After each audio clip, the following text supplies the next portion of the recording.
ప్రియులారా, తండ్రి తన అపరిమితమైన ప్రేమను బట్టి విశ్వాసులందరి అన్ని పాపములు క్షమించుచున్నాడు.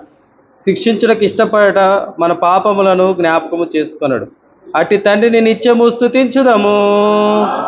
ఆమేన్. ఓ తండ్రి, నువ్వు పరిశుద్ధుడవై ఉన్నందున పాపులను అసహించుకొనవలసింది కానీ అట్లు చేయక చారదీసి క్షమించుచున్నావు గనుక నీకు అనేక వందనములు.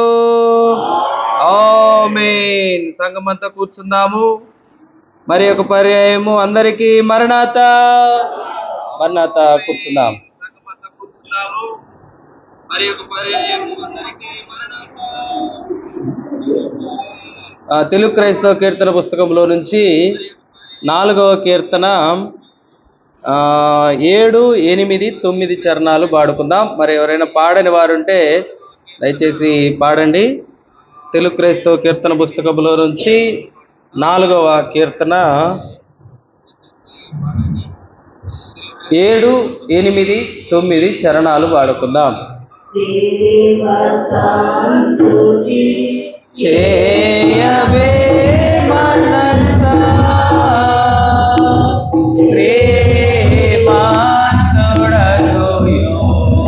యెహోవా స్తుతి చేయవే మనసా స్తుతి చేయు మనా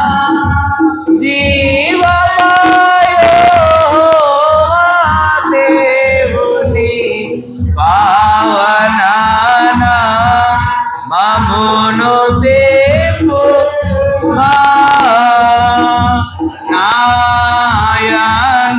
నాయంతరంగము లోవసించు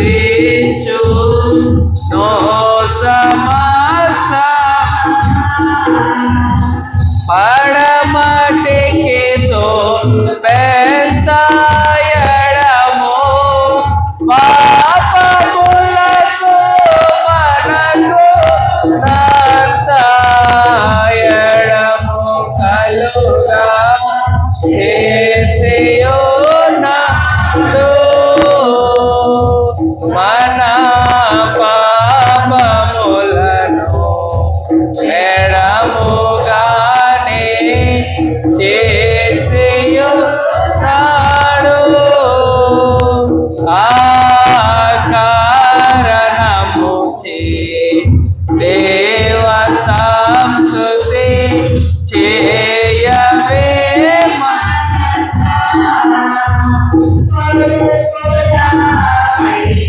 తండ్రి జాలి పడు ఇదముగా భక్తి పరులాయడల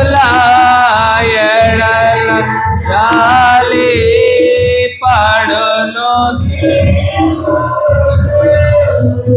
తన భక్తి పరులా ఎడల జాలి పడును దేవుడు. ఆ కారణము చే దేవ సంస్తుతి చేయవే మనసా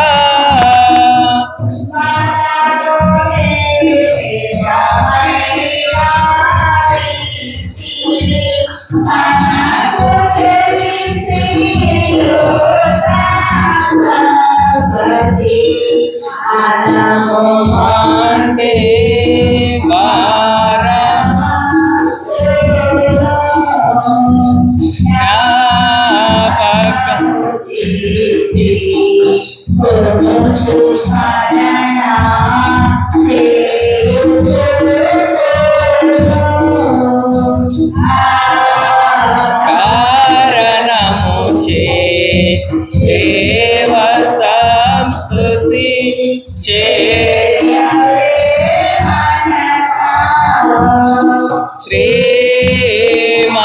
శ్రీమానుడగు యెహోవా సంస్తుతి చేయవే మనసా. వాక్యము చదువుటకు ముందు దేవుని వాక్యమును గౌరవించు నిమిత్తము సంఘమంతా లేచి నిలబడవలెను. దేవుని వాక్యమును గౌరవించు నిమిత్తము సంఘమంతా లేచి నిలబడవలెను. సృష్టికర్త అయిన తండ్రి అయిన దేవునిని తలంచుకొనుచు పాత నిబంధనలోని పాఠములు కీర్తనల గ్రంథము పాత నిబంధనలోని పాఠములు. కీర్తనల గ్రంథము 87వ కీర్తన. పాత నిబంధనలోని పాఠములు కీర్తనల గ్రంథం 87వ కీర్తన మొదటి నుంచి చివరి వరకు ఉత్తర ప్రత్యుత్తరములుగా చదువుకుందాం. కీర్తనల గ్రంథము 87వ కీర్తన మొదటి నుండి చివరి వరకు ఉత్తర ప్రత్యుత్తరములుగా చదువుకుందాం. ఒక వచనము నేను, ఒక వచనము సంఘమంతా కూడా కలిసి చదవండి. కీర్తనల గ్రంథము 87వ కీర్తన మొదటి నుంచి. ఆయన పట్టణపు పునాది పరిశుద్ధ పర్వతముల మీద వేయబడి ఉన్నది.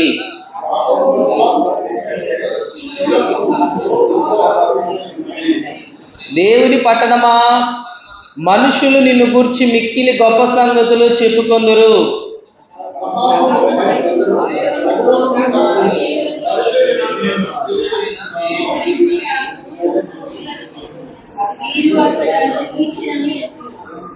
ప్రతి జనము దానిలోనే జన్మించననియు, సర్వోన్నతుడు తానే దాన్ని స్థిరపరచననియు సియోనును గురించి చెప్పుకొందురు.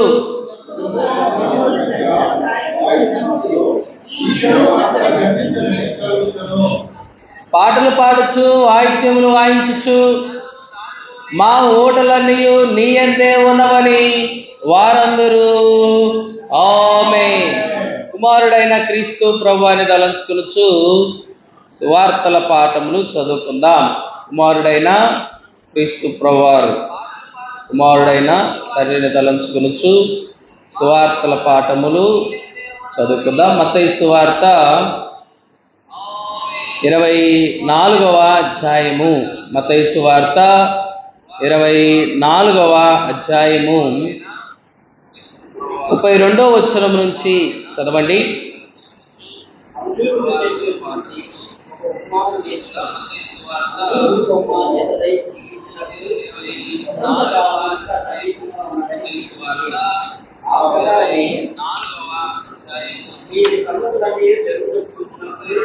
ఆయన సమీపంలోనే వారందరినే ఉన్నాడని ఇవన్నీ తెలుగు వరకు ఈ తరము గ్రహింపదని నిత్యంగా మీకు చెప్పుకుంటున్నాను. ఆకాశము భూమి గ్రహించులు కానీ నా మాటలు ఏమాత్రం గ్రహింపడు. ఆమేన్. పరిశుద్ధాత్మ తండ్రిని తలంచుకొనుచు పత్రికల పాఠములు చదువుకుందాం. అపోస్తలుల కార్యములు 14వ అధ్యాయము 6వ వచనమును ఒకసారి చదవండి. అపోస్తలుల కార్యములు 14వ అధ్యాయము 6.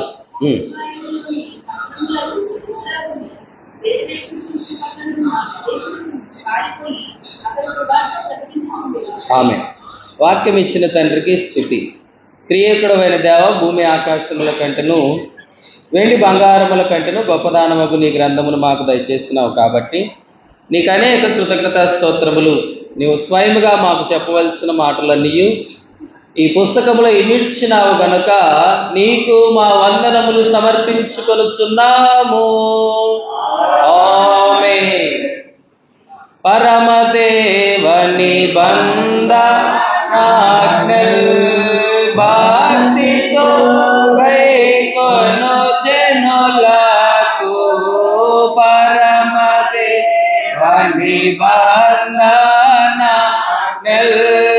భక్తితో గైకొను జనులకు నిరతమును కృప నిలచియుండును. యెహోవా నీతి కరముల పిల్లలకును దోను. ఆ కారణముచే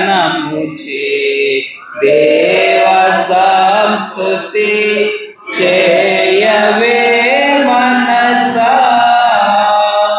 శ్రీమంతుడగు యెహోవా సంస్తుతి చేయవే మనసా. మన విశ్వాసమును ఒప్పుకుందాం. అందరూ కళ్ళు మూసుకొని విశ్వాసంలో ఏకీపిద్దాం. ఎవరు మాట్లాడొద్దు, ఎవరు శబ్దం చేయవద్దు. మన ఎదుట ప్రభు ఉన్నాడు గనక ప్రభు ఎదుట మనం ఉన్నాము గనక ఆ ప్రభువును మాత్రమే తలంచుకొనుచు ఆ ప్రభు వైపు మాత్రమే చూద్దాము. దేవుడు ఆది అంతము లేని దేవుడని నేను అనుకున్నాను. ఆయన ప్రేమ, న్యాయము, పరిశుద్ధత, శక్తి, జ్ఞానము, జీవము, పవిత్రత, సర్వాత్మకత్వము ఈ మొదలైన సుదర్శనములతో నిత్యము మహా తేజోమయముగా ప్రకాశించుతున్నాడని నమ్ముతున్నాను. యేసు క్రీస్తు ప్రభువు రూపమునకు పశువుగాను అనాది స్థితిని బట్టి దేవుడుగాను సంచరించుచు నిత్యబోధల మూలముగాను అద్భుతములు ఉపకారముగా మూలముగాను నా పాపములు, నా వ్యాధులు, నా శిష్యుడు తన మూలముపై వేసుకొని మరణముట మూలముగాను ఆయన సమాధిలో నుండి మూడవ నాడు వెలుపలికి వచ్చి పరలోకమునకు వెళ్ళుట మూలముగాను తన హృదయశుద్ధిని, ప్రేమను వెల్లడించినాడని నమ్ముచున్నాను. ఇప్పుడు అందరి నిమిత్తమై విజ్ఞాపన ప్రార్థన చేయుచున్నాడని ఆయన రెండవవారు సంఘమును నింపుటకు నిరాశీనుడై వెలుచున్నాడని మిగిలిన వారికి 7 ఏళ్ల శ్రమ అవునని తరువాత క్రీస్తునకును దర్శనములో క్రీస్తు ప్రవక్త పదములో వేయబడునని సాతాను పాతాళములో వెయ్యేళ్ళు బంధింపబడునని ఆ తరువాత ప్రభువు భూమి మీద 1000 ఏళ్ళు పరిపాలన చేయని తరువాత ఆయన సజీవులకు మృతులకు తీర్పు తీర్చునని నమ్ముచున్నాను. క్రీస్తు ప్రభువు పాతాళములోని సాతానులో విడిపింపగా అతడు భూమి మీదకి వచ్చి సైన్యములను ఏర్పరచుకున్నని అతను దేవునితో యుద్ధం చేసి ఓడిపోవని క్రీస్తు అతని నరకములో పడేయని నమ్ముచున్నాను. తరువాత ఆయన అతడును తీర్పు విధించు మరియు అవిశ్వాసులను నరకంలోనికి పంపివేయని నమ్ముచున్నాను. తుదకు భూమి మీద ఉన్న పరిశుద్ధులందరూ ఏక సంఘముగా ఉండట వలన భూమి పరలోకములో భాగములని క్రీస్తు ప్రభువు పరలోకములో భూలోకములో ఉండునని నమ్ముచున్నాను. 7 పరిశుద్ధాత్మను నమ్ముచున్నాను. ఈయన తండ్రితోనూ కుమారునితోనూ ఏక దేవుడుగానే ఉండి పనిచేస్తున్నాడని ఈయన ఆదేశాలని దైవ గ్రంథము రాసలోనికి వచ్చిందని ఈయన విధింపుడు బట్టి ఆ గ్రంథము అదోమని తండ్రి ప్రవేశించిన రక్షణ అనగా కుమారుడు సదా అమూల్యమైన రక్తం వలన విడిచిపెట్టిన రక్షణ పరిశుద్ధాత్మయే విశ్వాసికి అందించినని నమ్ముచున్నాను. తండ్రి కుమారుడితో పాటు ఈయన కూడా సమానముగా ఆరాధన పొందుకొని దేవుడని నమ్ముచున్నాను. పరిశుద్ధుల సహవాసములో పునరుద్ధానములు నిత్య జీవములు కలవని నమ్ముచున్నాను. ఆమేన్. కూర్చున్నాము.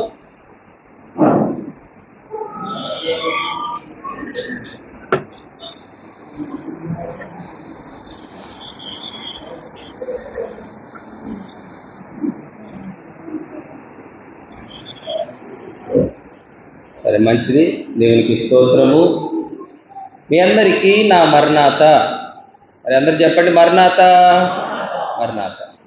దేవుని బిడ్డలారా, మరి ఈ రాకడ మాసంలో ఉన్నాం గనక మరి రేపు 20వ తారీఖు రాకడ పండుగ. రేపు 20వ తారీఖు అనగా రేపు బుధవారం ఉదయం మరి రాకడ పండుగ ఏర్పాటు చేయడం జరుగుతుంది. కాబట్టి మరి బుధవారం ఉదయం 10 గంటలకి మరి రాకడ పండుగ మరి జరగనైంది. మరి అయ్యగారులు కూడా మన మధ్యలోనికి మరి రానయ్యి ఉన్నారు.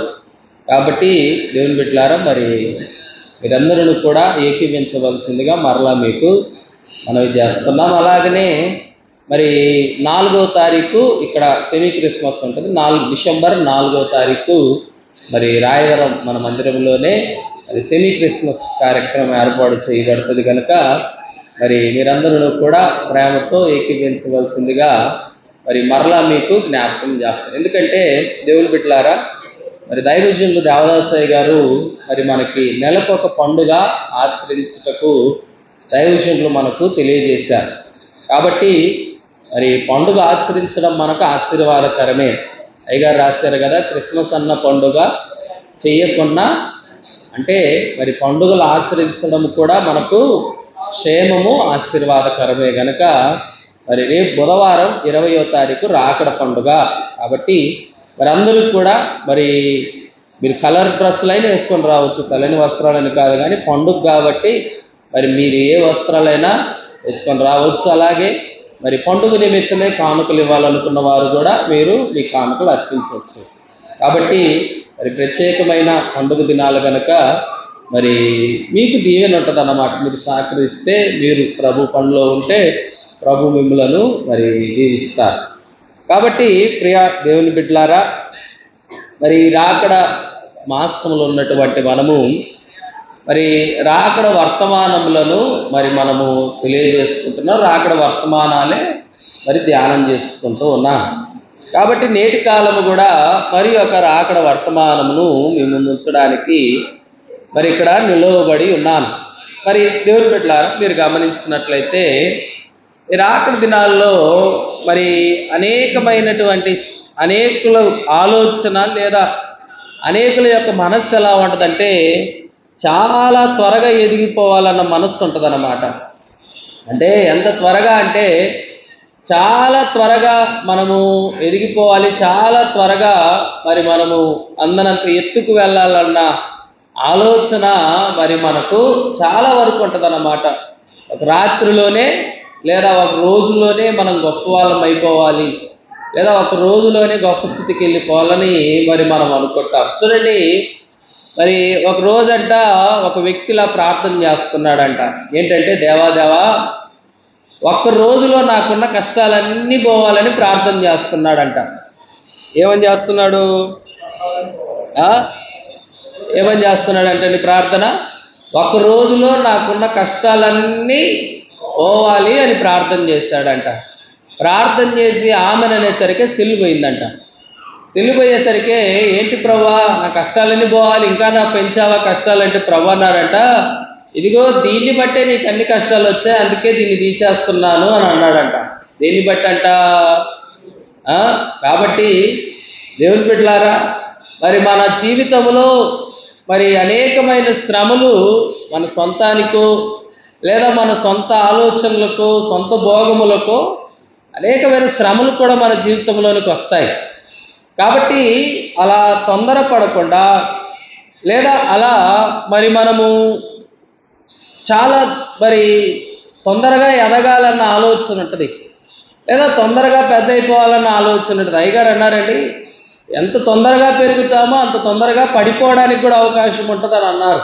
కాబట్టి మరి త్వరగా పెరగడం కాదు, కానీ దేవుని చిత్తానికి లోబడి జీవించటం మనకు ఆశీర్వాదకరము, దేవుని చిత్తానికి లోబడుట మనకు క్షేమము. కాబట్టి నేటి కాల మరి మన ధ్యానాంశం ఏంటంటే, ఈ రాకడ దినాల్లో చాలా మందికి కూడా ఎలా ఉన్నారంటే, ఇదే చెప్పాను కదా, దేవుని దగ్గర ఉంటే, దేవుని వైపు చూస్తే చాలా ఆలస్యం అయిపోతుంది, లేదా చాలా నిదానంగా ఉంది దేవుని కార్యాలు, మేము చాలా త్వరగా చాలా తొందరగా మేము పైకి ఎత్తబడాలి, లేదా మేము చాలా గొప్ప స్థాయికి వెళ్ళిపోవాలని చాలా మంది దేవునికి దూరం అయిపోయేవారు ఉన్నారు. ఉన్నారా లేరా? చాలా మంది దూరం అయిపోయేవారు. దేవుల్లో ఉంటే యథార్థంగా ఉండాలి, మనం పరిశుద్ధంగా ఉండాలి, పాపం చేయకుండా ఉండాలి, లేదా మనం అన్నిటికి అణుచుకొని ఉండాలి, అన్నీ కూడా చాలా మరి మనము దేవునికి లోబడి జీవించాలి, చాలా కష్టంగా ఉంది. అందుకని చాలా మందికి కూడా ఏమైపోతున్నారంటే నేటి కాలంలో దేవునికి దూరం అయిపోతున్నారు, లేదా దేవుని నుంచి పారిపోతున్నారన్నమాట. కాబట్టి నేటి కాలం మరి మన ధ్యానాంశం ఏంటంటే దేవుని సన్నిధి నుంచి పారిపోయిన వారు నేటి కాలంలో ధ్యానం చేద్దాం. పారిపోయే స్వభావం ఈ రాకడి దినాల్లో మరి వెళ్ళిపోయే స్వభావం కాదు, కానీ పారిపోయే స్వభావం. అంటే ఇంకా దొరకకుండా, దేవునికి దొరకకుండా లేదా దేవునికి చిక్కకుండా పారిపోయే స్వభావం అన్నమాట ఈ రాకడి దినాల్లో చూస్తాం. ఎందుకంటే దేవుని దగ్గర ఉంటే అన్నీ దేవునికి అనుకూలంగా ఉండాలి కదా. చాలా కష్టమైపోతుందండి, చాలా ఇబ్బంది అయిపోతుంది. మరి అందరూ పెరిగిపోతున్నారు, మేం పెరిగిపోవాలని పారిపోయే మనసు చాలా మందిలో ఈ రాకడి దినాల్లో కనబడుతుంది. ఎవరికి దూరంగా పోవడము? దేవునికి, లేదా దేవుని కార్యాలకి, దేవుని పనికి దూరం అయిపోయేవారు ఉన్నారు. కాబట్టి దేవుని బిడ్డలారా, దీనిని మరి మనము ధ్యానించుటకే ఇందాక చదువుకున్నాం కదా. ఒకసారి చూడండి, మత్తయి సువార్త 24వ అధ్యాయములో గనక మీరు చూసినట్లయితే, మత్తయి సువార్త 24వ అధ్యాయములో గనక మీరు చూస్తే 33వ వచనములో ఒకసారి చూడండి. ఆ ప్రకారమే మీరు ఈ సంగతులన్నీ జరుగుట చూసినప్పుడు ఆయన సమీపమనే ద్వారము దగ్గరే ఉన్నాడని తెలుసుకొనుడి. ఏం తెలుసుకోవాలంట? ఆయన ఎక్కడున్నాడని తెలుసుకోవాలంట. ఆయన ఎక్కడో లేడు, కానీ ఆయన ఎక్కడున్నాడంట? ద్వారము దగ్గరే ఉన్నాడని తెలుసుకోవాలి. అంటే ద్వారం తీస్తే ప్రభు వస్తారు, ద్వారం వేస్తే ప్రభువు నిలిచిపోతారు. చూడండి ఎంత చిత్రము. ద్వారము తీస్తే ఎవరు వస్తారు? ఏ ద్వారము గురించి మాట్లాడుతున్నారు? ఇందాక ఒక పాట పాడుకున్నాం, మరి నేను వచ్చేటప్పుడు ఆ పాట వింటున్నాను. ఏంటి ఆ పాట? హృదయం అనేది తలుపు నోట యేసు నాదోటు, హృదయం అనేది తలుపు నోట యేసు నాదోటు, నిలచి సదయుడగుచు తాటు చూడు సకల నిలచి సదయుడగుచు తాటు చూడు సకల విధ. కనుక దేవుని బిడ్డలారా, ఏ ద్వారము దగ్గర ఉన్నాడంటే మన హృదయం అనే ద్వారము దగ్గర ప్రభు ఉన్నాడని మనం తెలుసుకోవాలి. కనుక ద్వారము దగ్గర ప్రభు ఉంటే మనం ఏం చేస్తున్నామంటే ప్రభువుకు దూరం అయిపోతున్నాం, లేదా ప్రభువు నుంచి పారిపోతూ ఉన్నాం, లేదా ప్రభు దగ్గరికి రాకుండా మనం పారిపోతూ ఉన్నాం. కనుక పరిశుద్ధ గ్రంథంలో కొందరు పారిపోయిన వారు ఉన్నారు, లేదా కొందరు దేవునికి దూరమైపోయిన వారు ఉన్నారు. వారిని కూడా కొన్ని విషయాలు ధ్యానం చేసి మరి మనం ఆత్మీయంగా బలపడడానికి ఉపయోగించుకుందాం. ఆదికాండము 28వ అధ్యాయము 6వ వచనములో గనక మీరు చూస్తే అక్కడ యాకోబు గారు కనపడతారు. తండ్రి దగ్గర దీవెనలు పొందుకొని యాకోబు గారు ఎవరికి భయపడి పారిపోతున్నారు? ఇక్కడ ఎవరికి భయపడి పారిపోతున్నారండి? మరి తన అన్న అయిన ఏశావుకు భయపడి ఏమైపోతున్నాడు చెప్పండి? పారిపోతూ ఉన్నాడు. చదవండి ఒకసారి ఆదికాండం 28:6. యాకోబును దీవించి పద్దనరాములో పెళ్లి చేసుకుని అతడిని అక్కడికి పంపెననియు,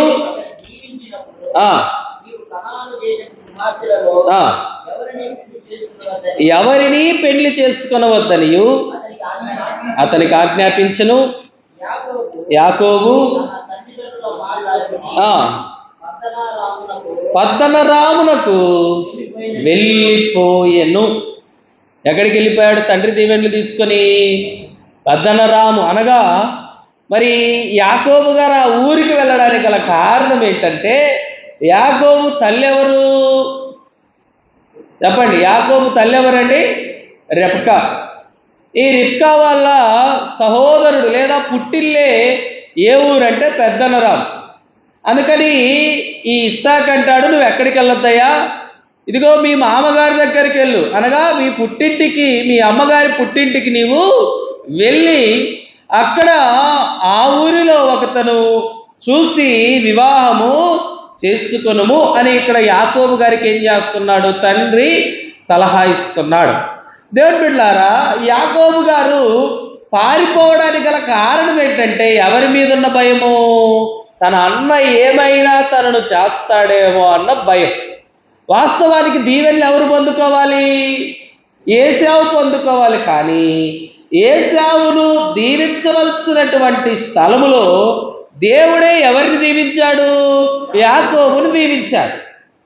యాకోబుని దీవించాడు గనక తన అన్నకి తెలిస్తే ఎక్కడ నన్ను చంపివేస్తాడన్న ఆలోచనతోటి ఏం చేశాడు? యాకోబు పారిపోయాడు, భయపడి పారిపోయాడు. ఇక్కడ పారిపోయే అనుభవం ఎవరిలో ఉందయ్యానంటే యాకోబులో ఉంది. మరి పారిపోయిన యాకోబు మరి మీరు గమనించినట్లయితే కనీసం అండి తినడానికి తిండి కానీ, ధరించడానికి వస్త్రాలు కానీ, లేదా నివసించడానికి గూడు కానీ ఏదీ లేని పరిస్థితిలో కేవలము దీవెన పొందుకొని ప్రయాణం అయిపోయాడు. చూడండి, ఆదికాండం 28వ అధ్యాయము 20వ వచనములో గనక చూస్తే యాకోబు గారు అక్కడ ఒక ప్రార్థన చేశారు. దేవా, ఇదిగో ఏదీ లేకుండా వస్తున్నాను, నా దగ్గర ఏదీ లేదు, కనీసం వారు దగ్గరికి రానిస్తారో రానివ్వరో కూడా నాకు తెలియదు, కేవలం నీ దీవెన మాత్రమే నా దగ్గర ఉన్నదని చెప్పి యాకోబు ఏం చేశాడు? దేవుని వైపు చూచి మరి తన మామగారి దగ్గరికి వెళ్ళిపోయినట్లుగా చూస్తూ ఉన్నాం. కాబట్టి దేవుని బిడ్డలారా, ఈరోజు నీ దగ్గర ఏదీ లేదు అని నీవు బాధపడొద్దు, లేదా ఎవరు లేరు అని నీవు బాధపడొద్దు. యాకోబు ఎలాగైతే ఏదీ లేని సమయంలో దేవుని వైపు చూశాడో, అలాగే నీవు కూడా ఒకవేళ అదే పరిస్థితుల్లో నీవు ఉన్నా కానీ నీవు ఎవరి వైపు చూడాలి? దేవుని వైపు నీవు చూడాలి. అదే ఇక్కడ యాకోబు గారు మనకు నేర్పిస్తూ ఉన్నారు. 20వ వచనం చూడండి. అప్పుడు యాకోబు క్షేమముగా వచ్చునట్లు నేను వెళ్ళుచున్న ఈ మార్గములో, అంటే ఇప్పటి వరకు ఒక మార్గము, ఇప్పటి నుంచి ఇంకో మార్గము, ఇది ఎవరి ద్వారా వచ్చింది? ఇది దేవుని మార్గము. అందుకే ప్రభు అన్నారు కదా, మత్తయి సువార్త 6వ అధ్యాయంలో ప్రభు అంటారు కదా, ఇరుకు మార్గములో ప్రవేశించువారు కొందరే, అనేకులు కూడా ఏ మార్గంలో ప్రవేశిస్తారంట చెప్పండి? నాశనకరమైన మార్గంలోనే ప్రవేశిస్తారు, కానీ ఎవరి మార్గములో ప్రవేశించరని ప్రభు అన్నారు. మత్తయి సువార్త 7వ అధ్యాయము 13వ వచనములో కనుక మీరు ఒకసారి చూస్తే, మత్తయి సువార్త 7వ అధ్యాయం 13వ వచనం, ఇరుకు ద్వారమున ప్రవేశించుడి, నాశనమునకు పోవు ద్వారము వెడల్పును, దాని ద్వారా ప్రవేశించువారు అనేకులు. చూడండి, ఈ మార్గం ఏ మార్గం అంట? ఇరుకు మార్గమే. ఇందులో రావడానికి చాలా ఆటంకాలు ఉంటాయి. నీ భార్య ఆటంకం కావచ్చు, నీ భర్త ఆటంకంగా మారొచ్చు ఈ మార్గంలో నడవడానికి, నీ ఉద్యోగం నీకు ఆటంకంగా మారొచ్చు, లేదా నీవు చేయించిన పనులు నీకు ఆటంకంగా మారొచ్చు, లేదా నువ్వు ఉంటున్న పరిస్థితులు కానీ, నువ్వు ఉంటున్న ప్రాంతాలు కానీ దేవుని మార్గంలోనికి రావడానికి నీకు ఎలా ఉండొచ్చు? ఆటంకముగా ఉండొచ్చు. కానీ వాటన్నిటినీ కూడా అధిగమించి రావాలి. చూడండి దేవుని బిడ్డలారా, కొందరు ఎలాగనంటే అన్నీ బాగుంటేనే దేవుడు అంటారు, కొంచెం తేడా ఉన్నా కానీ, కొంచెం శ్రమ వచ్చినా కానీ ఏం చేస్తారు? దేవుడు లేడు, ఏది లేదు, ప్రార్థన లేదు, ఏది లేదంటారు. నీవు అలా ఉండకూడదు. అన్నీ బాగుంటేనే దేవుడు అని నీవు అంటున్నావంటే నీ విశ్వాసం సరి అయినది కాదు. అన్నీ బాగుంటేనే కాదండి, శ్రమ ఎదుర్కొన్నా, అవమానం ఎదుర్కొన్నా, నిందలు ఎదుర్కొన్నా కానీ దేవుడి మీద ఉన్నటువంటి ప్రేమ, దేవుడి మీద ఉన్నటువంటి విశ్వాసం నువ్వు ఏం చేయకూడదు? పోగొట్టు. కొందరు అంటారు, దేవుడు ఏం చేశాడమ్మా నాకు, నేను ఇన్ని సంవత్సరాల నుంచి వస్తున్నా కదా, ఇన్ని రోజుల నుంచి నేను ప్రార్థించి దేవుడు ఏమి ఇచ్చాడంట. నువ్వు బ్రతికున్న అదే ఒక గొప్ప దీవెన. నువ్వు చాలా మందిలో నువ్వు మరి ఈ మధ్య కాలంలో ఒక పెద్ద హీరో ఒక మాట అన్నాడంటే ఏంటంటే ఒక రోజులోనంట ఉదయం టిఫిన్, మధ్యాహ్నం భోజనం, సాయంత్రం భోజనం చేసి పండుకుంటున్నావంటే నువ్వు ప్రపంచంలో ఉన్న 600 కోట్ల మంది కంటే నువ్వు దీవింపబడిన వాడివి అని అన్నాడు. ఎలాగనంటండి, రోజులోనంట నువ్వేం చేయాల్సిన పని లేదు. ఉదయం టిఫిన్, మధ్యాహ్నం భోజనము, సాయంత్రం భోజనము తిని నువ్వు నిద్రపోతున్నావంటే ప్రపంచంలో ఉన్న 600 కోట్ల మంది కంటే నీవు ఎక్కువవాడు. అంటే ప్రపంచంలో ఉన్న ఈ కోట్ల మందికి కూడా 3 పూటలు తినడానికి ఏది కూడా దొరకట్లేదు వారికి. చెప్పండి, వారికి ఆహారం కూడా దొరకట్లేదు, నిద్రపోవడానికి వారికి స్థలము లేకుండా పోయింది.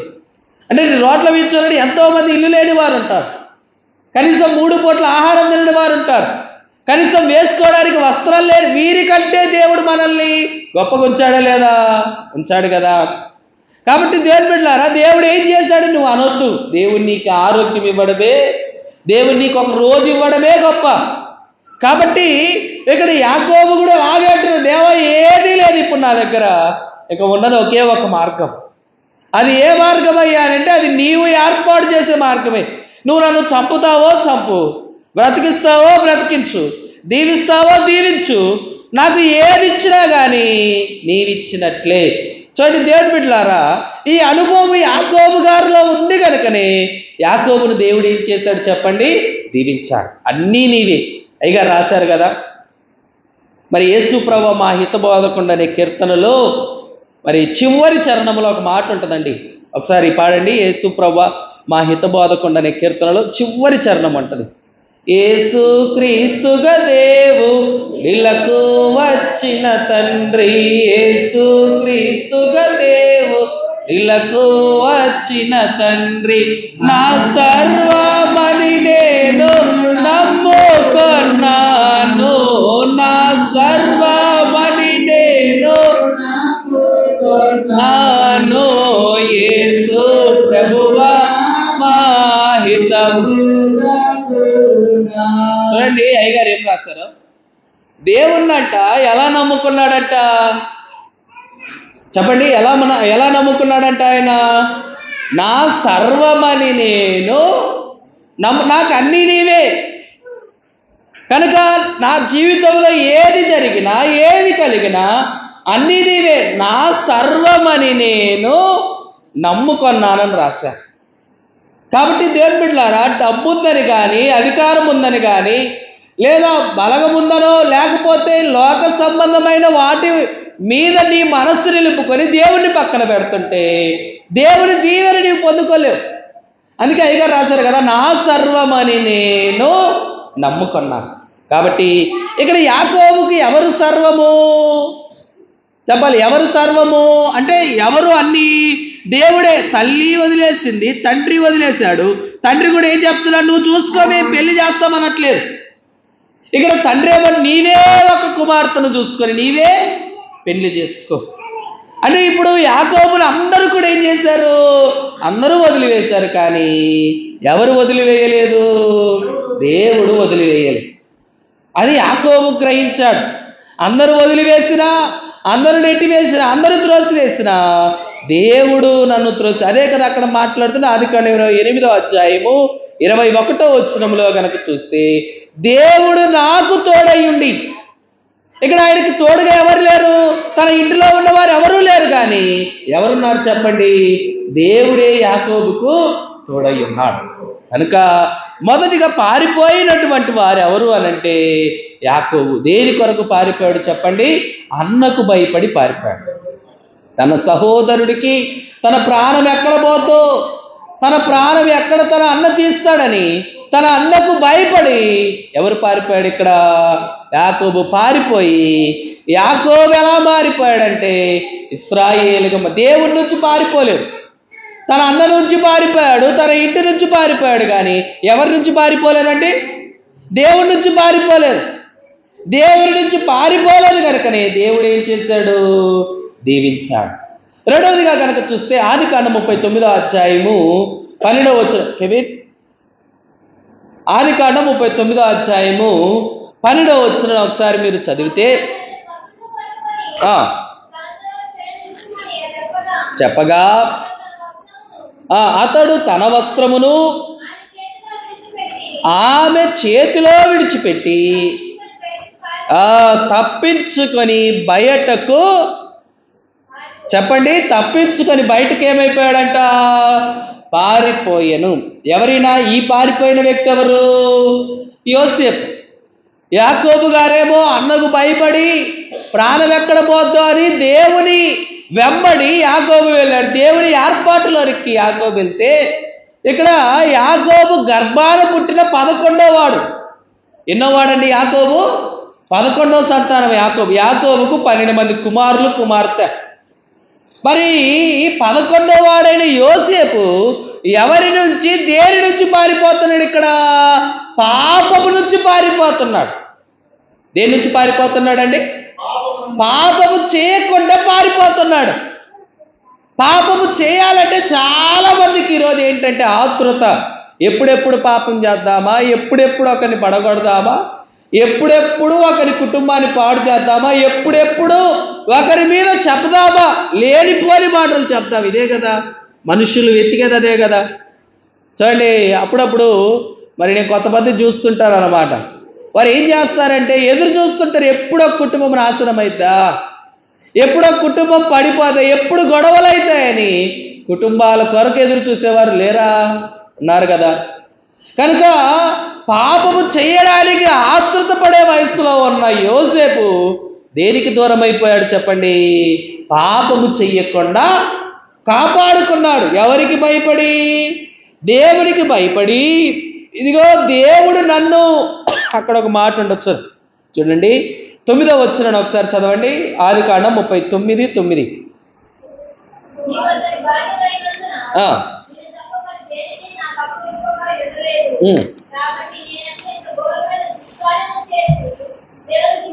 దేవునికి విరోధముగా పాపము కట్టుకొందునా అని ఎవరన్నారు ఇక్కడ? చెప్పండి, ఎవరన్నారు? యోసేపు అన్నారు. యోసేపు తన యజమానునికి బాధ కలగజేశాడు, తన యజమానురాలికి బాధ కలగజేశాడు. కానీ ఎవరిని నొప్పించలేదు? దేవుని నొప్పించలేదు. చాలామంది చూడండి, ఒక ఉద్యోగంలో కానీ, వ్యాపారంలో కానీ, లేదా లోక సంబంధమైన వాటిలో ఉండి దేవుని బాధ పెడతారు. ఈ పనే ఇంతండి అంటారు, లేదా ఈ పరిస్థితే ఇంత అంటారు. కానీ యోసేపు కూడా అటువంటి వాడే కదా. తన యజమానిని మాట వినాలా లేదా? ప్రభు అన్నారు కదా, మీరు ఎవరికి లోబడి ఉండండి? అధికారులకు లోబడి ఉండండి అని ప్రభు అన్నారు. ఇక్కడ యోసేపు లోబడితే ఏం జరిగింది? దేవునికి దూరం అయిపోతాడు, దేవుడి నుంచి దూరం అయిపోతాడు. యోసేపు దేవుని ఏర్పాటులో నుంచి వెళ్ళిపోతాడు. కాబట్టి నా యజమానుడికైనా నేను మరి మాట తప్పి నేను ఉంటానేమో, కానీ నా దేవుని మాట మాత్రం నేను తప్పను. నా దేవునికి విరోధముగా నేనేం చేయను? పాపము చేయను అని చెప్పి దేని నుంచి పారిపోయాడంట? చెప్పాలి, దేని నుంచి పారిపోయాడండి? పాపము. నువ్వు పాపము చేయకుండా నువ్వు పరిశుద్ధంగా జీవించడానికి నీ ఆత్మీయ స్థితిని నువ్వు కాపాడుకుంటున్నావా? ఇవి చివరి దినాలు కదా, ఇవి రాకడి దినాలు కదా.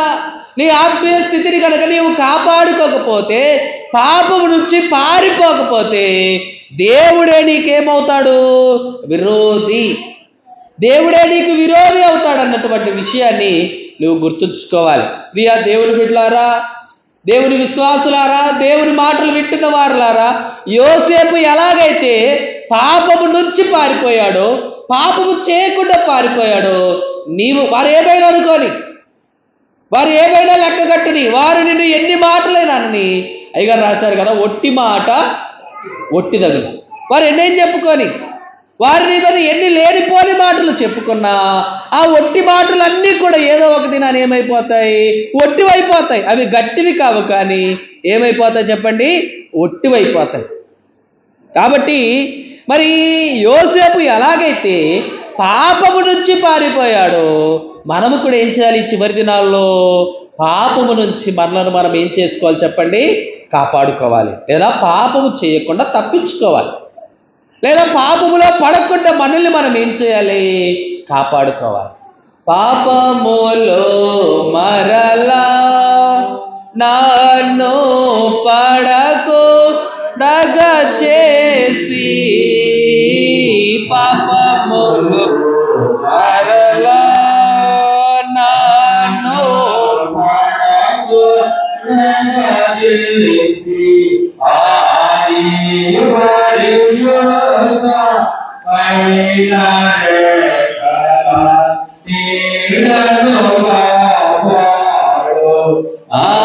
నీ పరిశుద్ధమైన రేఖల నీడను కాపాడు దైవాత్మారా. కనుక దేవుని బిడ్డలారా, యాకోబు అన్నకు భయపడి మరి లోక సంబంధమైన మనిషికి దూరమయ్యాడు, పారిపోయాడు. యోసేపు దేనికి దూరం అయిపోయాడు? దేని నుంచి పారిపోయాడు? పాపము చేయకుండా పారిపోయాడు. మూడో వ్యక్తిని గనక చూసినట్లయితే యోనా గ్రంథము 1వ అధ్యాయము 3వ వచనములో గనక చూస్తే ఇక్కడ అసలైన మాట మరి మనకు కనబడుతూ ఉంటుందండి. యోనా గ్రంథం 1వ అధ్యాయము 3వ వచనములో గనక మీరు చూస్తే, అయితే యెహోవా సన్నిధిలో నుండి ఆ తార్షీషు పట్టణమునకు పారిపోవాలని చూడండి, ఎక్కడి నుంచి పోతున్నాడంట? దేవుని సన్నిధి నుంచి పారిపోతున్నాడు. ఎవరైనా? యోనా.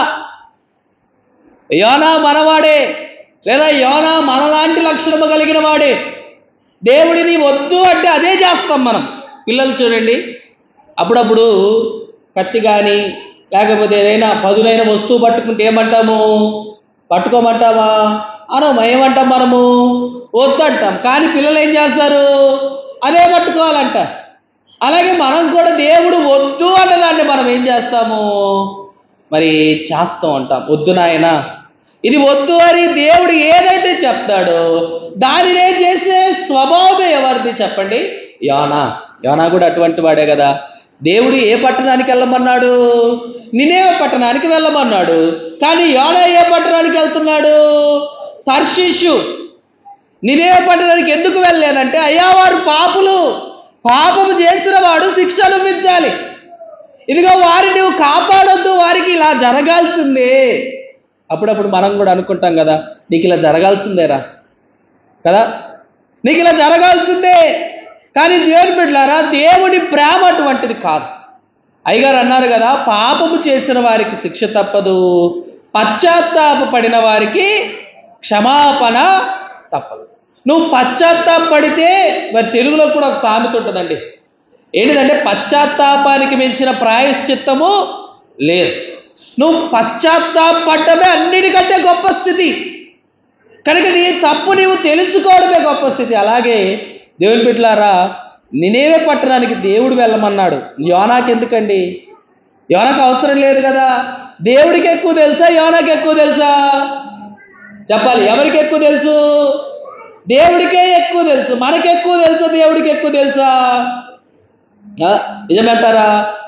మనకి ఎక్కువ తెలుసా, దేవుడికి ఎక్కువ తెలుసా? దేవుడికే తెలుసు. అయినా కానీ మనం ఏం చేస్తాము? మనకే ఎక్కువ తెలుసు అని మనమే అన్నిట్లో వేలు పెడుతుంటాం. యోనా కూడా అటువంటి వాడే. దేవా, నినే పట్టణానికి నన్ను పంపియొద్దు, నువ్వు సువార్త చెప్పియొద్దు, వారు నాశనం అయితేనే చాలు. ఎందుకని? వారు పాపులు కాబట్టి, వారు దుర్మార్గులు కాబట్టి, వారు నీ మాట వినడం లేదు కాబట్టి వారు అలాగే పోవాలని ఎక్కడి నుంచి పారిపోతున్నాడు అన్నది అక్కడ? యెహోవా సన్నిధి నుండి. ఎక్కడి నుంచి పారిపోతున్నాడు అంటే దేవుని సన్నిధి నుంచి, దేవునికి దూరం అయిపోతున్నాడు. దేవుని బిడ్డలారా, అందుకే యెషయా గ్రంథంలో చూస్తాం కదా, అవిధేయులైన వారి వైపంట దేవుడు ఏం చేస్తున్నాడంట? దినమంతా కూడా ఆయన ఏం చేస్తున్నాడని చెప్పండి? చేతులు చాచి ఉంచుతున్నాడని ప్రభువు మాట్లాడుతూ ఉన్నాడు. కాబట్టి దేవుని బిడ్డలారా, అవిధేయులైన వారి వైపు ఆయన చేతులు చాచినట్లుగా యోనా గారి వైపు కూడా దేవుడు ఏం చేశాడు చెప్పండి?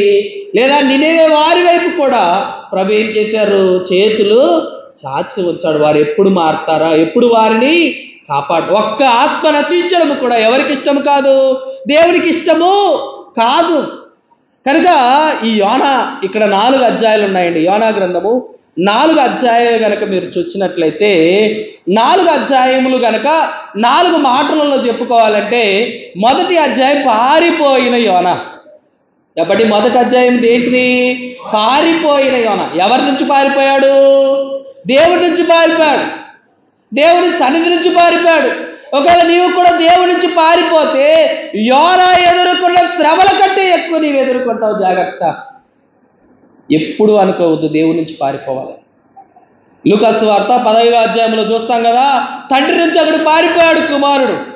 ఆ కుమారుడు ఎక్కడి నుంచి ఎక్కడికి వచ్చాడండి? తన దగ్గర చేతి నిండా డబ్బు ఉంది, తన బ్యాంక్ బ్యాలెన్స్ ఫుల్ ఉంది, తను వేసుకునే వస్త్రాలు కూడా మెరుస్తున్నాయి. అక్కడి నుంచి అక్కడికి పడిపోయాడు. పందులు తినే పొట్టు వరకు పడిపోయాడు. ఎవరికి దూరం అయిపోయి? దేవునికి దూరం అయిపోయి. అందుకే యోహాను సువార్త మరి 15వ అధ్యాయంలో ప్రభు ఒక మాట అన్నారండి. 4వ వచనాన్ని ఒకసారి చూడండి. యోహాను సువార్త 15వ అధ్యాయము 4వ వచనాన్ని కనుక మీరు చూస్తే అక్కడ నా యందు నిలిచి ఉండుడి. అక్కడ ప్రభు మాట్లాడారు చూడండి. ఎవరి యందు నిలిచి ఉండాలంట? దేవా నీ చిత్తమే, నీ ఇష్టము దేవా. ఇక్కడ నీ ఎలా మలుచుకుంటావో, ఎలా మార్చుకుంటా నీ ఇష్టం. ఇప్పటి వరకు నేను నా బ్రతికా, ఇప్పటి వరకు నీకు అవిధేయంగా నీ మాట లెక్క చేయకుండా యోనా వలె నేను పారిపోయాను. కానీ ఇక మీదట నీ చిత్తానికి నేను లోబడతాను, నీ చిత్త ప్రకారము జీవిస్తాను. ఇదిగో దేవుని బిడ్డలారా, ఇక్కడ ప్రభు స్పష్టంగా మాట్లాడుతున్నారు. నా యందు మీరు నిలిచి ఉండండి, నేను మీ యందు, మీరు నా యందు, మీరు దేవుని యందు ఉంటే దేవుడు కూడా మీ యందు, లేదా మన యందు దేవుడు ఉంటాడు అన్నటువంటి మాట ఇక్కడ యోహాను గారి ద్వారా ప్రభు మాట్లాడుతున్నారు. చూడండి, నా యందు నిలిచి ఉండుడి, మీ యందు నేను నిలిచి ఉందును. తీగ ద్రాక్షవల్లిలో నిలిచి ఉంటేనే గాని తనంతట తానే ఎలాగూ ఫలింపదో, అలాగే నా యందు నిలిచి ఉంటేనే గాని మీరు ఎంతకాలం దేవునికి దూరం అయిపోయి నష్టపోతాం చెప్పండి. ఎన్ని రోజులు దేవునికి దూరం అయిపోయి ఈ ఇబ్బందులు, ఈ శ్రమలు అనిపిస్తాం? ఆలోచన చేయండి. దేవునికి వేరుగా ఉండి నువ్వేం చేయాలనుకున్నా నీ జీవితంలో నువ్వు సాధించలేవు. నీ జీవితంలో నువ్వు ఏది కూడా సంపాదించుకోలే. యోనా వలే. యోనా ఎక్కడికి వెళ్ళాడు? ఇదిగో నన్ను ఎవరు చూడటం లేదులే అనుకొని ఓడ అడుగు భాగమునకు వెళ్ళి నిద్రపోతున్నాడు యోనా. దేవుని బిడ్డలారా, దేవుడు చూడ్డా? ఓడ అడుగు బాగానే కాదు, ఓడ కిందికి వెళ్ళినా, సముద్రపు అడుగుల్లోనికి వెళ్ళినా దేవుడు చూస్తాడా? చూడ్డా? చూస్తా. దేవుడి నుంచి ఎక్కడికి పారిపోలేమండి. దేవుడి దగ్గర నుంచి, దేవుడి సన్నిధి నుంచి నువ్వు ఎక్కడికి వెళ్ళినా మరలా దేవుడు ఎక్కడికి తీసుకొని వస్తాడు? ఇక్కడికే. కాబట్టి యోనాని ఎలాగైతే నేను వెళ్ళరానన్నాను నినేవే పట్టణానికి, వెళ్ళేటట్లు దేవుడు చేశాడు. వెళ్ళేటట్లు చూడండి. అప్పుడప్పుడు మనం దేవుని మాట వినలేదు అనుకోండి, దేవుడు ఏం చేస్తాడు? ఇంకా ఆయన రూట్లో వస్తాడనమాట. మనం ఆయన రూట్లోకి రాకపోతే మనల్ని ఏ రూట్లోకి తీసుకొని వస్తాడు? ఆయన రూట్లోకి. ఆయన రూట్ అంటే ఏంటి? ఇంకా ఆయన ఎన్ని చేయాలని చేస్తాడనమాట. నీ జీవితం నీకు అర్థం కాదు. ఎందుకు ఇలా జరుగుతున్నాయి అనుకుంటావు, ఎందుకు ఇలా వస్తున్నాయి అనుకుంటావు. నువ్వు ఏది చేసినా శ్రమ పోదు, కేవలం దేవుని వైపు తిరిగితేనే. ఇక్కడ కూడా అదే జరిగిందండి. ఒకసారి చూడండి, యోనా గ్రంథము 1వ అధ్యాయంలో మీరు చూస్తే యోనా ఎక్కడికి వెళ్ళాడంట? అడుగు భాగానికి వెళ్ళాడు. దేవుని సన్నిధి నుంచి దూరం అయిపోయి 4వ వచనం నుంచి యోనా గ్రంథం 1వ అధ్యాయం 4 చూస్తే, అయితే యెహోవా సముద్రం మీద పెద్దగా, ఇప్పుడు దేవుడి పని, దేవుడి రూట్లోకి ఎవరు నడిపించుకుంటున్నాడు? యోనా వినలేదు. వినకపోతే దేవుడు ఎవరికి చెప్పాడు? ఎవరికి చెప్పారండి? సముద్రానికి దేవుడు ఆజ్ఞాపించాడు. ఎవరు విన్నారు ఇక్కడ మాట? పోయిన వారం చెప్పుకున్నాం కదా, 120 సంవత్సరాలంట. మరి ఆ నెఫినీయులు నోవాహు కాలంలో ఉన్నవారు వినలేదు. కానీ ఎవరు విన్నారండి? జంతువులు విన్నాయి, పక్షులు విన్నాయి, జీవరాశులు విన్నాయి. ఎవరి మాట? దేవుడి మాట. ఇక్కడ కూడా యోనా వినలేదు కనుక యోనానే ఎవరి రూట్లోకి తెచ్చాడు. ఇప్పుడు యోనా ఎక్కడున్నాడు? దేవుడి చేతిలో ఉన్నాడు అన్నమాట. దేవుడి చేతిలో ఉన్నాడంటే అర్థం ఏంటంటే, దేవుని చేతిలో సముద్రం ఉన్నదన్న విషయం యోనా తెలుసుకోలేకపోయాడు. యోనా ఇప్పుడు ఎవరి చేతిలో ఉన్నాడు? సముద్రం ఎవరి చేతిలో ఉందండి? దేవుని చేతిలో ఉంది. సముద్రము మధ్యలో ఎవరున్నారు? ఇది గ్రహించలేకపోయాడు. దేవుని బిడ్డలారా, మనం ఒక్కరమే అని అనుకుంటే ఎలా అండి? దేవునికి మనం ఒక్కలమే, మనం ఏదో గొప్ప పని చేస్తున్నామని అనుకుంటే ఎలాగండి? అయ్యగారు రాశారు కదా, ఏ వస్తువు అయినను ఏ జీవి అయినను సేవకు ఉపయోగమే తెలుసునా అని రాశారు. కాబట్టి దేవుని బిడ్డలారా, ఏ వస్తువునైనా కానీ ఏ జీవినైనా కానీ దేవుడు వాడుకుంటాడు. ఏ వస్తువు అయినాను ఏ జీవి అయినాను సేవకు ఉపయోగమే తెలుసునా, నీ వాళ్ళే పని చేయు తెలుసునా, నిశ్చయం ఇది అని తెలుసునా.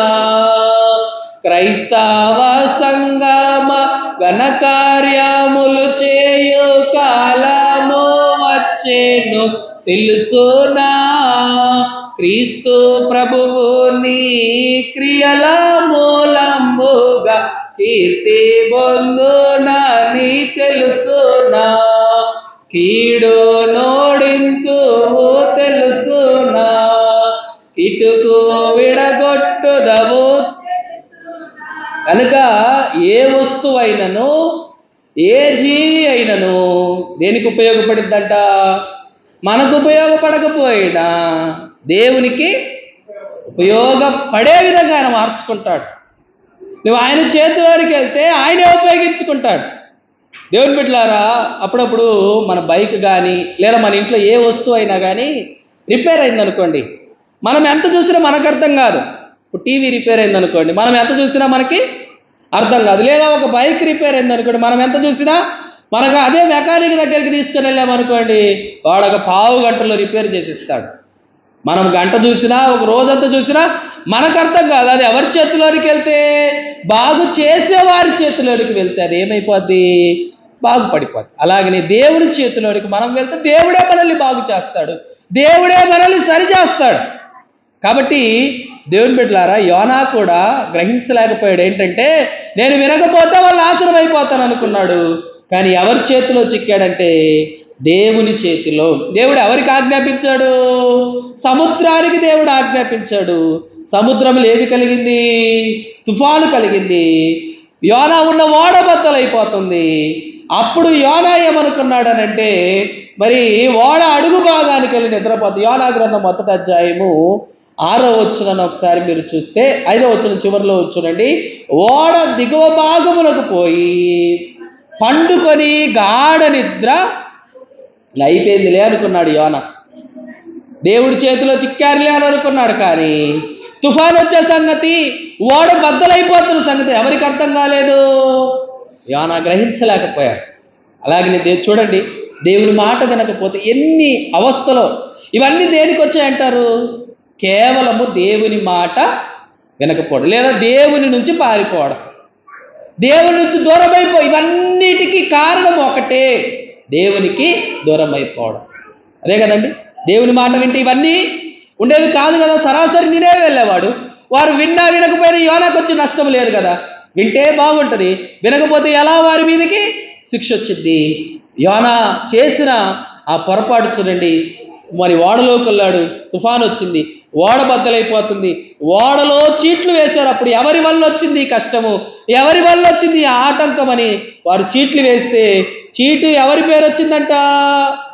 7వ వచనం ఒకసారి చూడండి. అంతలో ఓడవారు, ఎవరిని బట్టి ఇంత కీడు మనకు సంభవించినది తెలియటకై మనము చీట్లు వేతము రండని ఒకరితో ఒకరు చెప్పుకొని చీట్లు వేయగా, చీటీ కూడా ఎవరి పేరు మీద వచ్చిందండి? అది ఎంత చిత్రమో చూడండి. ఆఖరికి ఆ చీటీ కూడా ఏం చేయలేదు ఆయన్ని, అందులో కూడా తప్పించుకో. దేవుడు అండి, దేవుని కార్యాలు మనకు అర్థం కావు, దేవుని పనులు కూడా మనకు అర్థం కావు. ఎంత ఆశ్చర్యం అంటే, దేవుడు చూడండి, ఒక వ్యక్తి దేవుని పని చేయాలని ఎంత దేవుడు ఆశపడుతున్నా ఒకసారి ఆలోచన చేయండి. సముద్రానికి దేవుడు ఆజ్ఞాపించాడు, ఓడ మీదకి తుఫాను వచ్చింది, గాలి వచ్చింది, అందరూ ప్రార్థన చేస్తున్నారు. ఓడలో సుమారుగా ఎన్ని వేల మంది ఉన్నారో ఒకసారి ఆలోచన చేయండి. ఎన్ని వందల మంది పేర్లు ఎవరి పేరు వచ్చిందంట? అప్పుడప్పుడు ఒక 10 మంది గ్రూప్ వాళ్ళు ఉంటారు కదా, లాటరీలు తీస్తారు అప్పుడప్పుడు, నెలకోసారి కానీ 6 నెలలకోసారి కానీ తీస్తారు. ఏదో ఒక వస్తువు లాటరీ తగులుద్దని, చచ్చినా మన పేరు రాదు. కానీ ఇంత వందల మంది పేర్లలో ఎవరి పేరు వచ్చిందంట? ఎందుకు వచ్చిందండి చెప్పండి? ఎందుకు వచ్చిందంటారు? చీటీ కూడా ఎవరి పేరు మీద వచ్చిందంట? యోనాకు అర్థమైపోయింది, ఇంకా దేవుడు నన్ను వదలడు. ఇన్ని శ్రమలు, ఇన్ని ఆటంకాలు వచ్చింది దేనికంటే, నేను దేవుని మాట వినకపోవడాన్ని బట్టే, నేను దేవుడి నుంచి పారిపోవడాన్ని బట్టే ఇంత కీడొచ్చిందని యోనా గ్రహించి, యోనా ఏం చేశాడు ఒకసారి చూడండి.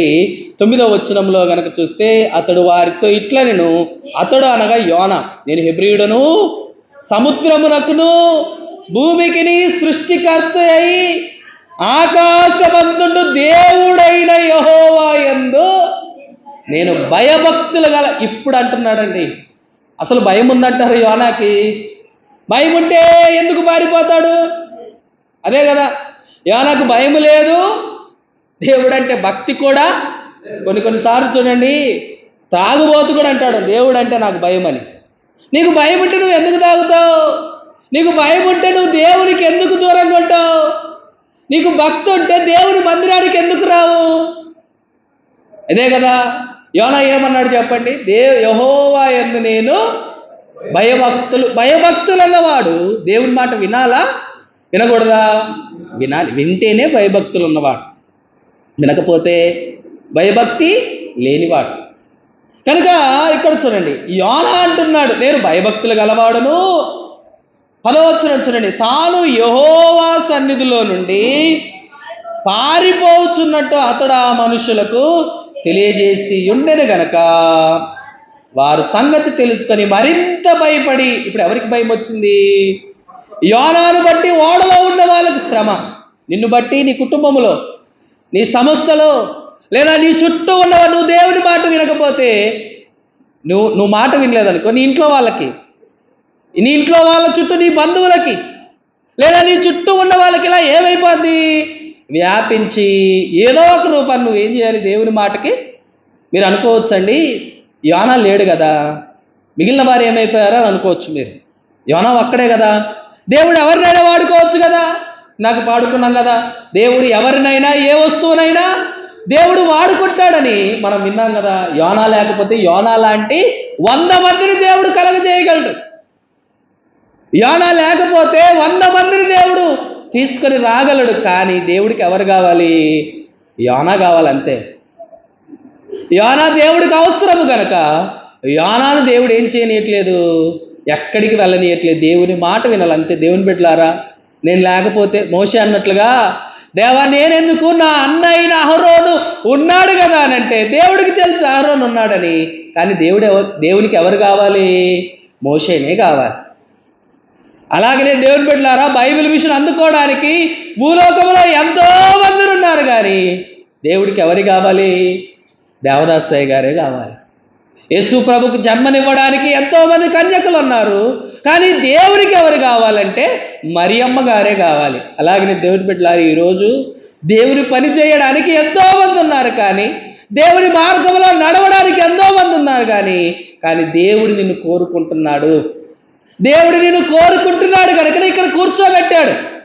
దేవుడి స్థలంలోనికి ఇది ఎప్పుడైనా నువ్వు గ్రహించావా? చూడండి, యోనా లేకపోతే 100 మంది యోనాలను దేవుడు తీసుకొని రాగలడు, కానీ దేవుడు అలా చేయలేదు.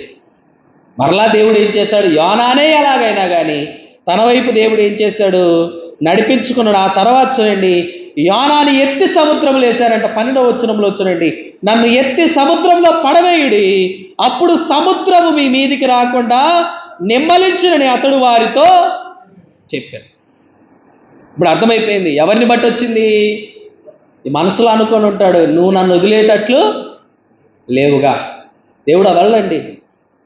దేవుడు ఎప్పుడు వదిలిపెట్ట, మనం అనుకుంటాం దేవుడు వదిలిపెట్టాడని.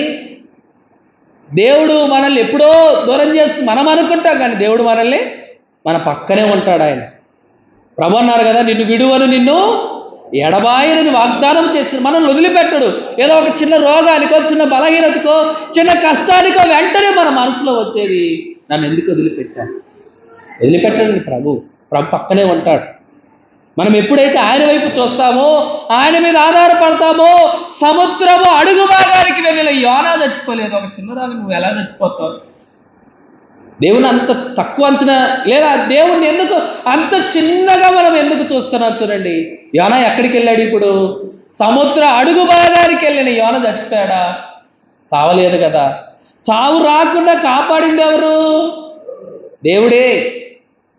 కాబట్టి దేవుడు బిడ్డలారా, మరి దేవుని యొక్క ప్రేమ ఎంత గొప్పదో చూడండి.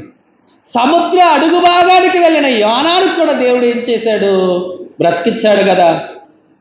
మరి ఒక చిన్న బలహీనతకే, ఒక చిన్న కష్టానికే, ఒక చిన్న ఇబ్బందికే ఇంక నా పని అయిపోయింది, నా బ్రతకైపోయింది, ఇంక నేను బ్రతకడం వేస్ట్ నువ్వు ఎందుకు అనుకుంటున్నావు? యోనా నేర్పించే పాఠం ఇదే కదా. యోనా జీవితంలో నేర్చుకోవాల్సింది కూడా ఇదే కదా. ఎత్తి ఎక్కడేసారండి? సముద్రంలో వేస్తే చచ్చిపోతాడా బతుకుతాడా? ఈత వచ్చేది తర్వాత సంగతి. ఈత కొట్టి బతికాడని మీరు అనొచ్చు. అది తర్వాత సముద్రంలో పడిన యోనా ఎలా బ్రతికాడని కనుక మీరు చూస్తే 2వ అధ్యాయములో, 1వ అధ్యాయము పారిపోయిన యోనా, 2వ అధ్యాయము ప్రార్థించిన యోనా. 2వ అధ్యాయములో యోనా ప్రార్థన చేయడం చూస్తారు. 2వ వచనం చూడండి, ఆ మత్స్యపు కడుపులో నుండి యోనా యెహోవాకు ఈలాగున ప్రార్థించను. దేవుని బిడ్డలారా, పారిపోయిన యోనాకు అర్థమైంది, ఇప్పుడు నేను ప్రార్థన చేయాలి. ఏమని ప్రార్థన చేయాలి? దేవా, నన్ను బ్రతికిస్తే నేను వెళ్తా. ఎక్కడికి? కొన్నిసార్లు అండి, చావు దగ్గరికి తీసుకుపోతే తప్పక దేవుని పని అర్థం కాదు. ఇంకా చచ్చిపోతావు అంటే తప్పక అప్పుడు దేవుని మీద భయం మనకు ఏర్పడదు. యోనా కూడా అదే కదా. చచ్చిపోతారని ఎవరైనా అన్నారనుకోండి, ఖచ్చితంగా ఏం చేస్తారు? భయపడు. దేవా, నన్ను బ్రతికిస్తే, యోనా వలే మనం కూడా అనుకుంటాం, నన్ను బ్రతికిస్తే నేను వెళ్తాను అని అన్నాడు. అక్కడ ఎక్కడికి వెళ్తాను? నువ్వు చెప్పిన పని నేను చేస్తాను. ఎప్పుడు నన్ను ఎప్పుడు అర్థం అన్ని బాగున్నప్పుడు అర్థం కాలేదు. కాళ్ళు బాగున్నప్పుడు, చేతులు బాగున్నప్పుడు, ఆరోగ్యం బాగున్నప్పుడు, అన్నీ బాగున్నప్పుడు యోనాకు అర్థం కాలేదు. కానీ ఎప్పుడు గుర్తొచ్చాడు దేవుడు? ఇంకొద్దిసేపట్లో చచ్చిపోతాడన్న సమయంలో యోనాకు ఎవరు గుర్తొచ్చారు? నన్ను బ్రతికిస్తే వెళ్తా. అదే కదా ఆయన ప్రార్థన చేసింది. నన్ను బ్రతికిస్తే, నన్ను కాపాడితే నేను నీ పని చేస్తాను. దేవుని బిడ్డలారా, ఒకసారి యోనా చేసే ప్రార్థన ఒకసారి మన జీవితంలో ఏదో ఒకసారి మనం చేస్తుంటామా? చేస్తుంటాం. యోనాను దేవుడు బ్రతికించాడు. ఓడ అడుగు బాగా నిద్రపోతున్న యోనా, సముద్రంలో పడవేయబడ్డ యోనా అక్కడ చూడండి, చనిపోయిన పిదప కూడా దేవుడు అతన్ని ఏం చేశాడు? బ్రతికించాడు. అడుగు భాగానికి వెళ్ళి చనిపోయిన యోనాని మరలా దేవుడు బ్రతికించి చూడండి, మరలా ఏం చేశాడు? మరి ఒక మత్స్యానికి దేవుడు ఆజ్ఞాపించాడు. ఒక పెద్ద తిమింగలం వచ్చి యోనాని ఏం చేసింది? పడి ఉన్న యోనాను మృంగింది. ఈ తిమింగలం కడుపులో నుంచి యోనా ప్రార్థన చేస్తున్నాడు, దేవా, ఇదిగో నన్ను బ్రతికిస్తే, ఇదిగో నన్ను కాపాడితే నువ్వు చెప్పినట్లు నేను చేస్తాను అని యోనా అక్కడ ప్రార్థన చేశాడు. 2వ అధ్యాయము ప్రార్థించను. చూడండి 9వ వచనము, 2:9 కనుక చూస్తే, నేను మ్రొక్కుకొనిన మ్రొక్కుబడులను చెల్లింపక మానను, యెహోవా యొద్దనే రక్షణ దొరుకునని ఇప్పుడు మొక్కుకుంటున్నాడు. ఎప్పుడు? అన్ని బాగున్నప్పుడు ఏముందిలే అని అనుకున్నాడు. కానీ ఇప్పుడు ఎక్కడికి వచ్చింది? ప్రాణం మీదకి వచ్చేసరికి ఏం చేశాడు? తప్పలేదన్నమాట. 2వ అధ్యాయం ప్రార్థించిన యోనా, 3వ అధ్యాయం ప్రకటించిన యోనా. ఏం ప్రకటించాడు? సువార్త ప్రకటించాడు. నినేవే పట్టణానికి సువార్త ప్రకటించడానికి యోనా వెళ్ళాడు. ఇదిగో ఈ పట్టణం 40 రోజులకు నాశనం అయిపోతుంది, మీరు పశ్చాత్తాపడండి. నాకు చెప్పుకున్నాం కదా, పశ్చాత్తాపానికి మించిన ప్రాయశ్చిత్తం లేదు. పశ్చాత్తాపడితే దేవుడు క్షమించకుండా ఉండడు. వారు పశ్చాత్తాపడ్డారు. దేవుడు ఆ పట్టణాన్ని ఏం చేశాడు చెప్పండి? క్షమించాడు. రాజు మొదలుకొని భటుని వరకు ఉపవాసం ఉన్నారు. గోనె పట్ట కట్టుకొని వారిని వారు తగ్గించుకున్నారు. అయ్యో మన ప్రాంతం నాశనం అయిపోతుంది, నినివే పట్టణం అంతా నాశనం అయిపోతుందని వారు ఆహారం మానేశారు, నీరు మానేశారు, నిద్ర మానేశారు. దేవుని బిడ్డలారా, ఈ రోజుల్లో చూడండి, మరి కొందరు మరి రకరకాల వస్త్రాలు వేసుకొని 4 రోజులు 45 రోజులు మాల వేసుకుంటున్నారు. దేనికోసము అంటే కాబట్టి మీకు తెలియదా దేనికోసం చాలా వరకు అంటే ఒక 70% మంది దేని కొరకు వేసుకుంటారంటే మందు మానుకోవడానికి వేసుకుంటారు.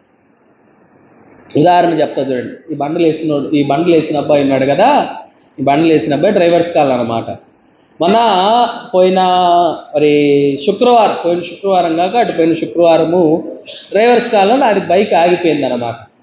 ఆగిపోతే మనోడు వచ్చాడు, వెంటనే వచ్చి అన్న నీది బండి ఆగిపోయిందా, ఒకసారి నేను స్టార్ట్ చేస్తాను చూస్తే పై అవతారం చూస్తే వాడు ఏం చేశాడంటే మరి ఇది వేసుకున్నాడు, మాల వేసుకొని ఉన్నాడు. ఎటువంటి వాడంటే మరి ఇది కూలీ ఇవ్వాలి కదా బండలు వేసినప్పుడు, వాడు ఏం చేసేవాడంటే అన్న నన్ను ఇంటికాడ కూడా దింపొద్దు, ఎక్కడ దింపాలంటే ఎస్టేట్లో ఒక షాప్ ఉంటుంది, బ్రాందీ షాప్ అన్నమాట. వాడు చెప్పేవాడు ఉదయం నుంచి కష్టపడ్డది వాడికే నేను ఇవ్వాలి, అందుకని వాడు ఏం చేసేవాడు, అన్న నన్ను ఇంటికాడికి కూడా వద్దు, నన్ను ఇక్కడ దింపనేవాడు. వాడు ఎందుకు వేసుకున్నాడు? భక్తి కాదు, దేనికోసము? అందరు కాదు కానీ కొందరు అలా ఉంటారన్నమాట. ఆ చెడ్డల వాట్లు మానుకోవడానికి అలా ఉంటారు. నాకు చూసి ఎందుకురా ఏంటంటే ఈ 4 రోజులైనా బాగుంటాంలే అన్న అంటున్నాడు. చూడండి, కాబట్టి దేవుని బిడ్డలారా, ఇక్కడ నినేవే పట్టణస్థులు కూడా ఏం చేశారు? వారు ఉపవాసం ఉన్నారు. కనీసము ఈ 40 రోజులైనా కానీ మనం ఏం చేద్దాము? దేవుని పాదాలు పట్టుకుందాం అని యోనా యొక్క ప్రకటన కండి వారు మారారు. 40 రోజులలో ఇంక ఈ పట్టణం నాశనం అయిపోతుందని యోనా చెప్పినప్పుడు ఆ నినేవే పట్టణస్థులందరూ ఏం చేశారు చెప్పండి? విన్నారు, వారి మనసు మార్చుకున్నారు. కనుక వారి ప్రాంతం ఏమైపోయింది? 10వ వచనం, ఈ నినేవే వారు తమ చెడు నడతలను మానుకొనగా వారు చేయుచున్న క్రియలను దేవుడు చూచి. ఎవరు చేయుచున్న క్రియలు? నినేవే పట్టణస్థులు చేసే క్రియలు, అలాగే నువ్వు చేసే పనులు కూడా దేవుడు చూస్తాడు.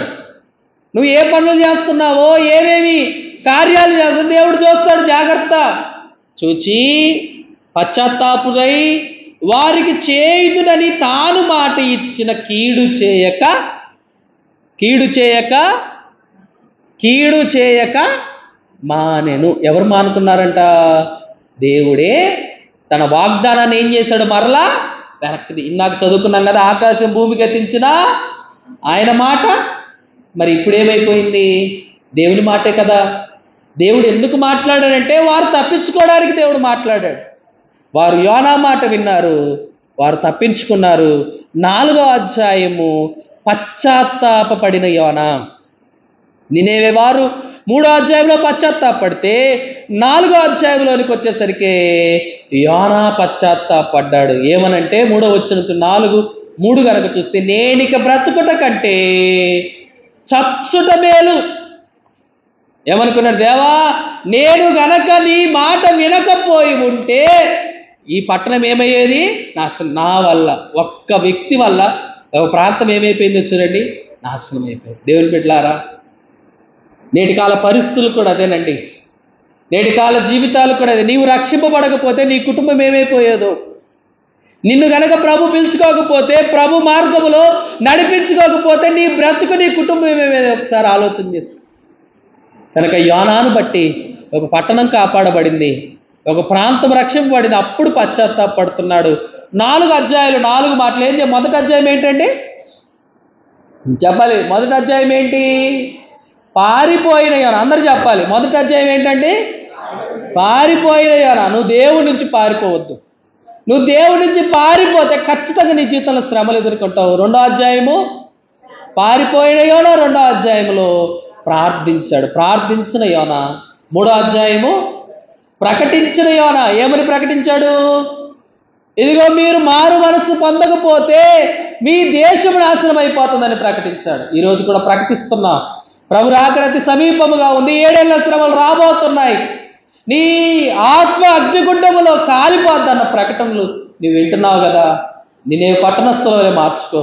4వ అధ్యాయము పశ్చాత్తాపపడిన యోనా. కనుక దేవుని బిడ్డలారా 3 విషయాలు చూసాం. ఒకటి, యాకోబు పారిపోయాడు దీవెనలు అందుకొని. రెండవది, యోసేపు పాపానికి దూరంగా పారిపోయాడు. మూడవది, యోనా ఎవరికి దూరంగా పారిపోయాడండి?